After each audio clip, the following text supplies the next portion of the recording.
Ayan na nga, dumating na ang ating mga bagong alaga. Bumili tayo ng 100 broiler chicks. Pero may dalawa pang libreng bonus. Kaya 102 lahat. Sulit na sulit. Ang bawat isa ay nagkakahalaga ng 43 piso.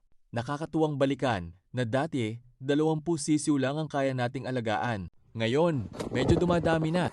Hindi pa man libo ang bilang, pero para sa atin, malaking achievement na ito. Unti-unti lang, walang madalian. Siyempre, may kaba rin. Bawat sisiw, parang may kasamang dasal na, sana lumaki kayong malulusog at huwag masyadong pasaway sa pagkain.